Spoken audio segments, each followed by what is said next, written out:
For this video for AP Biology or College Biology, we're going to be focusing on Unit 2, Cell Structure and Function, subsection 10, which is all about cell compartmentalization. Please note the disclaimer below and let's get started.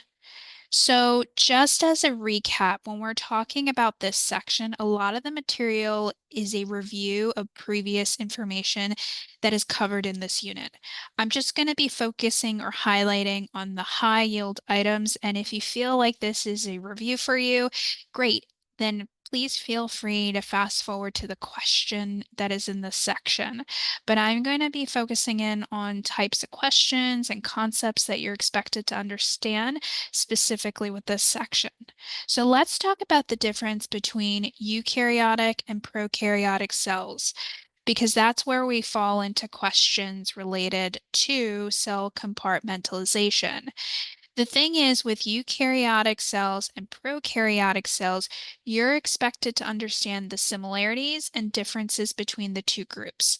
Firstly, when we're talking about eukaryotic cells, a majority of the time, they're going to be asking you questions and they're going to be focusing in on the terms animal versus plant cells, because those both fall under the category of eukaryotic cells. For prokaryotic cells, they're going to be focusing on some sort of bacteria or archaea, I can never pronounce this word, archaea. So I should say AEA. And the differences between eukaryotes and prokaryotes can be subdivided into these categories. So they could say, here's a question. I want you to compare the differences between plant cells and bacteria. The most popular one is bacteria.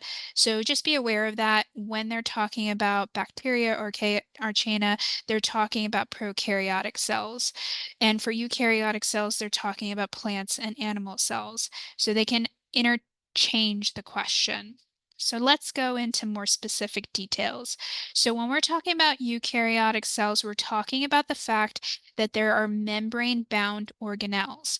And so you have like the nucleus, the mitochondria, all of those are membrane-bound organelles. Whereas prokaryotes don't really have that. They don't have membrane-bound organelles. In fact, if you see this region here that's called a nucleoid, that region for prokaryotes, where usually for eukaryotes you would have a nucleus.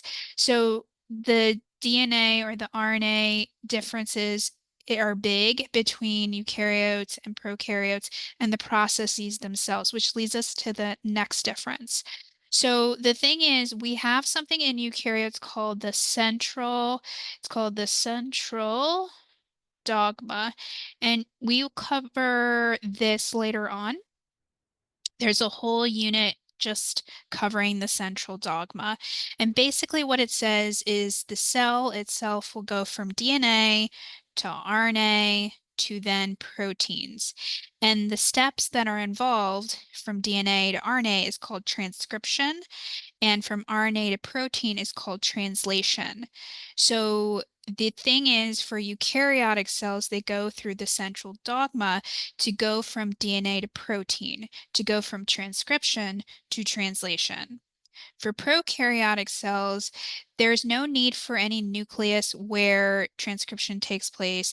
There's no need for endoplasmic reticulum because remember, prokaryotic cells don't have membrane-bound organelles. They lack that. So they're not going to have a nucleus and they're not going to have an endoplasmic reticulum. So what happens is RNA is directly produced without all of these steps that occur in eukaryotic cells. And lastly, with the cell compartmentalization, with eukaryotic cells, mitochondria is a very important part of eukaryotic cells because remember, they have their own DNA. So they produce ATP in the mitochondria, whereas for prokaryotic cells, they don't have mitochondria. And so ATP synthesis is not as complicated. Why is this important? Because we're talking about the breakdown of cell compartmentalization. And mitochondria in and of itself is an organelle that is very complicated in the sense there are it's like a mini cell in the sense that you have these little parts and they work together to produce energy or ATP for eukaryotic cells. The thing is, we produce ATP or energy for prokaryotic cells without this mitochondria, which doesn't have these convoluted openings, which means the structure doesn't have what we're going to talk about next, which is the surface area to volume issue. So let's take a look at that. So, mitochondria and chloroplasts, so remember for plant cells, their main source of energy transformation is chloroplasts. They do have a mitochondria. Remember, plant cells do have a mitochondria, but what is happening is they work with ATP, whether to produce or get rid of and break down. They work together, so mitochondria and or chloroplasts basically aid in interacting with one another. And the shape of the mitochondria and the chloroplast is built and developed in a certain way in a 3D structure to ensure that you're not utilizing as many outside structures and the process stays internally. And so that's to be more efficient. So that's what the membrane inside the mitochondria and the chloroplasts do.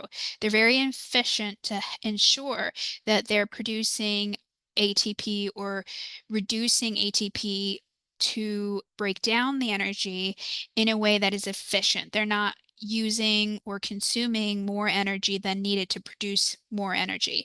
And that is dependent on the surface area to volume ratio. This was previously covered in a previous part of this unit, but it just comes up again to show how organelles within the cell itself are important because they take up space. And because they take up space, they need to be efficient in their processes. And that's why mitochondria and chloroplasts are shaped the way they're shaped, is to be more efficient in conducting the breakdown or formulation of ATP or energy. So let's take a look at a quiz question. So I'm going to take a moment, ask you to pause this video, read the question, and unpause once completed. Okay, now that you're done completing the question, let's review together. The following question says, which of the following is a key difference between prokaryotes and eukaryotes? So the correct answer is, drum roll please, B. Eukaryotic cells have membrane-bound organelles, while prokaryotic cells do not. Let's circle back to answer choice A. Prokaryotic cells have a nucleus, while eukaryotic cells do not. Remember, eukaryotic cells have membrane-bound organelles, and a nucleus is a membrane-bound organelle, which means that it will have a nucleus, while prokaryotes do not have a nucleus. And so that's why A is incorrect. Let's circle down to answer choice C. Prokaryotic cells perform transcription. Remember, in the central dogma, that is more complicated. Anything with eukaryotic cells, because it has more organelles, is going to be more complicated in general. So it has what we call the central dogma that occurs, which transforms DNA to RNA to protein. And because of this, the DNA to RNA undergoes transcription, RNA to protein undergoes translation. But that's only with eukaryotic cells. Prokaryotic cells don't have a nucleus, so they're not going to undergo transcription or translation for that matter.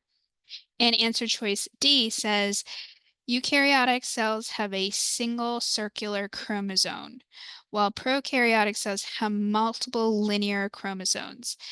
This is very hard to deduce based on what we were given, and we really didn't cover the different types of chromosomes that exist, but eukaryotes like bacteria, or I should say prokaryotes is what I mean, like bacteria have what's called a nucleoid, where they have DNA in like a circle type shape.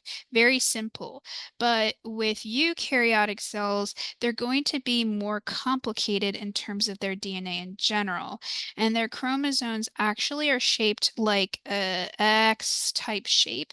You don't need to know that. If you just take a look at the the question, it's making it seem like prokaryotes are far more evolved by having this structure called chromosomes, based on the information that were just provided.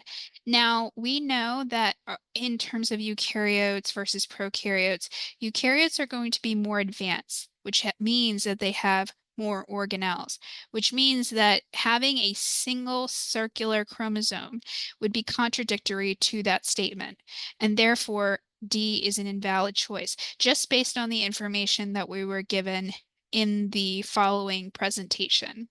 I wanted to point answer choice D out in specifically because it is out of scope, which means that you as a AP biology or college biology student are not going to get questions in which you have all the details, and that's okay.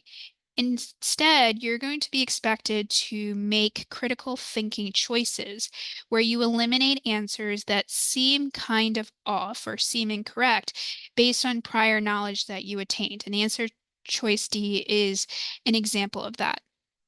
Now, we know that eukaryotes have membrane-bound organelles, and so that is why B is the best choice listed here. I hope this video helps. Make sure to hit that subscribe button, and I hope to see you back soon as we continue on our journey for AP Biology and SAT Math. Hey, Geeking Out on STEM family, guess what? We want you to hit that subscribe button. Why? Because we'll be producing more content just like this for the AP Biology exam and the new digital SAT exam. By subscribing, you'll be getting exclusive, up-to-date tips, tricks, and secrets for both exams. Also, if you're a parent, a teacher, a homeschool instructor, or a student, you might be looking for affordable and exclusive digital products to help improve multiple choice questions, free response questions, or question bank questions related to both the digital SAT or AP Biology exam. We have them here. Make sure to check out our link tree in our bio for curated resources that you won't find anywhere else. These unique resources are designed to help you raise your score. By hitting the subscribe button, the more subscribers we get, by the way, the more videos we can make. So make sure to join our family to ensure that you get a perfect score for both exams. We can't wait to help you succeed.